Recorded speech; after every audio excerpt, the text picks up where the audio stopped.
Yeah, first and foremost, I want to give all glory and praise to my Lord and Savior Jesus Christ. Just blessed with the opportunity to be a Houston Texan and to be out here every day with my teammates. But I thought I've been playing pretty well. Just trying to build consistency, just chemistry with my teammates, and just try to be a great leader. So those are things I've been working on. I feel like I've done a decent job, but trying to get better every day. A lot of offensive players talk about how dense the playbook is from the so what have you noticed of that? How do you think you approached it when you're done? Yeah, I mean, I fell in love with it. It's a different style of what I played in college, but a lot of similarities to it as well. Very timing based, and I've actually really dove deep into it with Stroud and Bill and Shane, and then Case and Davis have done a great job helping me as well. So just a lot of late nights studying, a lot of early morning studying, just really trying to get this thing and know it like the back of my hand. And go through the practices, like what's it like, just in the first week? Do you feel like, decision making, get through it? Where do you feel you are? Yeah, OTAs was really good and really big for me, just with the foundation of the offense, and then I think I've taken that next step of more responsibilities and things like that as I've done in training camp. So it's becoming better and better each and every day. Has there been anything that has surprised you through the first few days of actual practice, not just OTA? The heat. Nah, but it's a good thing. I think we get a lot of wet ball drills, so we're doing a lot of. So I mean, nothing really surprised me. OTAs is really good because I mean, you get a lot of our team was out there. We didn't have a lot of vets who missed out. They all kind of joined. So those are good reps to start the foundation. And I think now as I continue to grow, it's just becoming easier and easier every day. And when you're in a competition to be the starting quarterback, do you have to have a different mindset, or do you just play the same way you've always played? Yeah, I mean, I feel like when you try to have a different mindset, you confuse yourself. So for me, I just keep my head down and I work. Just try to work harder and harder every day. Just trying to beat that person in myself. You know what I'm saying? Trying to beat that negative person and just trying to be the best person I can be on and off the field. CJ, what's been the biggest part of the adjustment for you? What's been the biggest part of the adjustment for you? In general? Yes. You talking about like as just getting to the league? Just, I mean, out here practicing with guys. Nothing. Honestly, I mean, of course, you have a multitude of things. I can't just pinpoint. It's probably everything. Just trying to get better at calm plays in the huddle, operation, cadence, drops, footwork, eyes, having the right eyes and the right feet. My feet tied to my eyes. So really everything. So I mean, it's been an adjustment, and I just feel like I'm just getting better and better. You think about what's going on in Carolina. Bryce has already been named the #1. Your connectivity coming up, Cali kids. How does that sit with you? How does that motivate you? His situation, already being named versus what you're dealing with every day. Yeah, that's my brother, man. I'm happy for him, but his situation, my situation is mine. So I know that I got to work on my end and do whatever I got to do to make this team better. It's not about starter, who's not the starter. It's about who getting better for week 1 against Baltimore. So right now we're just building as a team. It's not just about individuals. So. Yeah, man, it's been amazing. I mean, me and Preachy, we ride to practice together early in the morning, probably 2 of the first people in the building, and we just talk a mess from the start to the end. So he does a good job of telling me what he sees in me, and I tell him what I see. They do a good job. They fly around back there, him and Juan. So I definitely appreciate them for just being honest and communicating with me on things they can see I can do better at, and then of course competing like that. Steve Nelson has been a big brother to me. He took me under his wing and showed me some things, and then of course D. Steen has definitely been improving every day and looks really good out there. What are the biggest differences about you from 2021 when you're trying to establish yourself at Ohio State and be the leader to now? What are the biggest differences and what are the biggest similarities to C.J. Stroud and now? Yeah, I mean, I think I was a boy then, trying to be a young man, and now I am a young man trying to be a man's man. So I think I've stepped in here, and I think I've gained respect of the team. Just being myself, I haven't tried anything extra or done anything, and there's some similarities at Ohio State and some at the Texans now.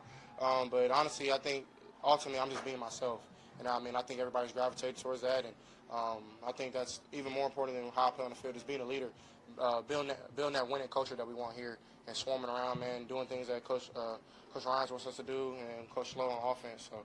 CJ, in the offseason, you were able to attend a party that had a lot of these elites who were the top of their crafts and what they do. Were you able to pick some of their minds as far as learning some of the things that how they got to where they are? Yeah, most definitely. Spent a lot of time with some of the best athletes and the best entertainers in the world. So I got to pick the brain. It was a blessing to be able to be in that environment and learned a lot from it. Just networking, and then on top of that, just talked to Burrow a lot, Joe Burrow, and I talked to Devontae Adams. Des Bryant, had a lot of good feedback from him, and just really trying to learn any way I can, even in other sports like basketball and soccer. Talk to some of those guys as well. So it was a good experience, and I mean Ruben is a brother of mine, and been able to build a really good relationship with him, and was a good time for me.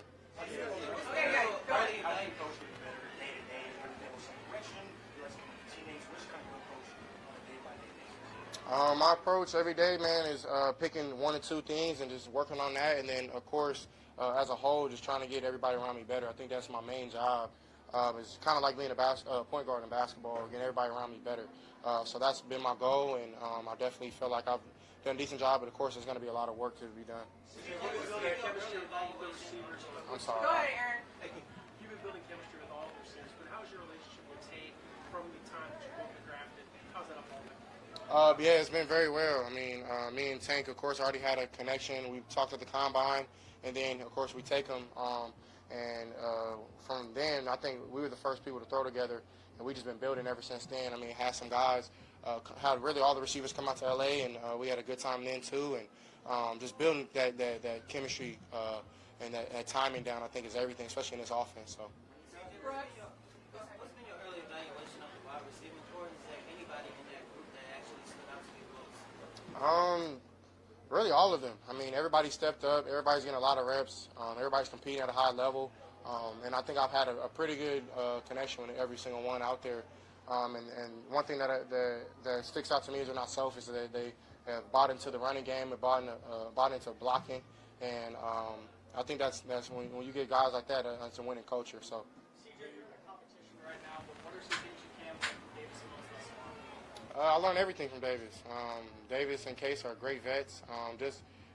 Just because we may be competing against each other, mean that we're not going to learn from each other. So I've had a really great time being in that room with those guys, and they correct me on things, I correct them. They help me, I help them. It's really just trying to build a brotherhood in that room. I feel like we've done that, and we're just keep growing. Experienced Houston yet, and if so, it's happening to Heat. Yeah, I've gone around in Houston a little bit. I've heard a lot of great things, of course, since I moved here. And the one thing that sticks out to me is just the people. People are very welcoming, very nice. The food is amazing. I got to chill on some of the food because, gotta maintain my nutrition. So, but really, I mean, I've had a really welcoming experience coming into the city of Houston. So, I mean, I'm very blessed and want to turn the city around, man, and want to build a lot of positive things. Brooks, go ahead, Brooks. When it comes to, I'm sorry. Go ahead. Brooks, go ahead. When you got drafted, you said you didn't want anything given to you. And whenever, was there ever a chance where Nico, Bobby, Gerard, they kind of sit you down and tell you, here's the pathway for you to work and what we want you to do and the competition that you? Yeah, it's been very, very open conversation, very transparent, but it wasn't like a sit down or anything. It was, we're going to go out to practice and we're going to play. So, like I said before, I don't want anything given to me. I want to earn everything. And Davis is a great quarterback, so is Case. And honestly, we're not even focused on that. We're just focused on getting better and better and better. Because at the end of the day, if you focus on trying to do something extra or do this here and there, that's when you start confusing yourself and doing what's out the playbook and making mistakes. So right now, it's just trying to get better for, of course, when we play the preseason and then, of course, play Baltimore week 1. What's the hardest food to chill on? What's the hardest food to chill on? You said you have to chill. What do you have to try to avoid the most? I love soul food, so I got to chill on the fried foods. I've had a couple good spots. I love oxtail, so I got to chill on the oxtails. But I haven't had too much. Stroud, in terms of the offense, a lot of people anticipate this will be more ball control. Some people might say dink and dunk. How receptive has the coaching staff been to some of the things you want to do and pushing the ball down the field a little bit? Yeah, I mean, it's open conversation, but right now we're putting in foundation work. I think that's more important because once you set the foundation, that's when you spin things off and start doing nuances to the offense and making things into how we like to play football. And I think Bobby's going to do that in a really special way. So, yeah, I mean, I'm open to anything, man. I don't.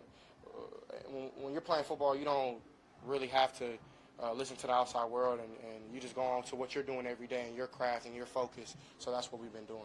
All right, a few more, y'all. DJ, Christy, Greg. What's been the biggest difference from the defense in the Big 12 defense that you saw in college versus what you're seeing out here with the Texans? Yeah, I mean, Coach Burke and Coach D'Amico Ryans do a great job. I mean, it's a lot of things that happen fast. They like to put pressure on the quarterback, which is great in my opinion, because that's maybe what I'm gonna get when I step into this league. So that's something that I'm getting used to, and it's honestly really similar. Like some of the Big Ten teams that I faced had really good defensive coordinators that switched defense. So like every time we went to the game, we were seeing a new defense at Ohio State. So every day in practice, I might be seeing a new defense, a different look.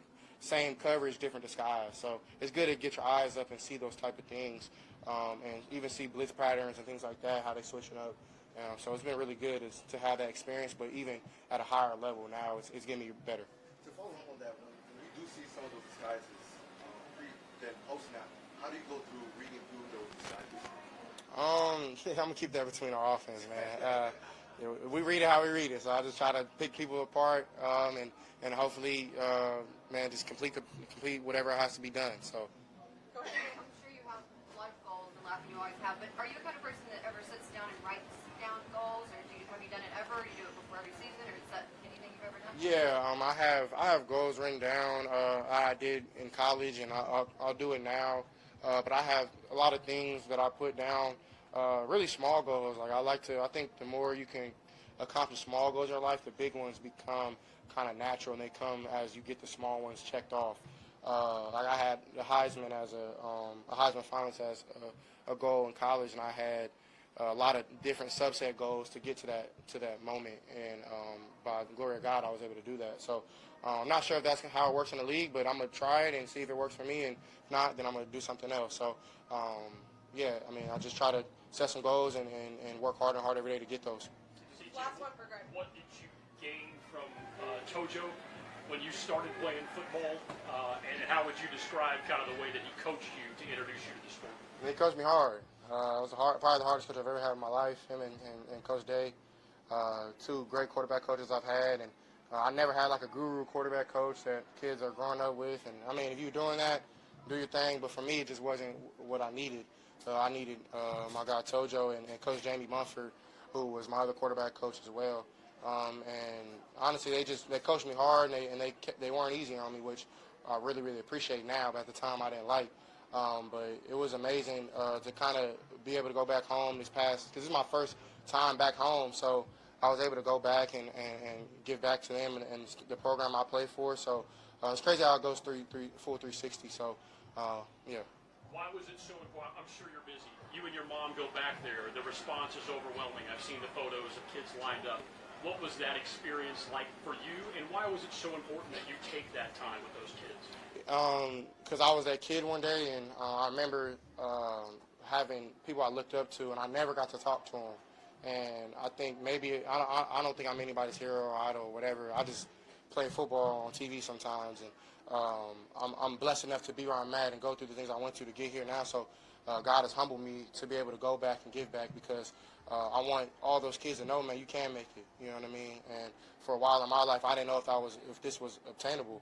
And now that I know that it is, I know that anybody can do it. You just have to set goals and be yourself and trust God. So it was really important for me to go back, man. I had a good conversation with the kids, and I love giving back, man. That's something I plan to do in the city of Houston as well. Thanks, Real CJ. quick, 100 kids more are signed up for that league because of Go you. Warriors, man. Go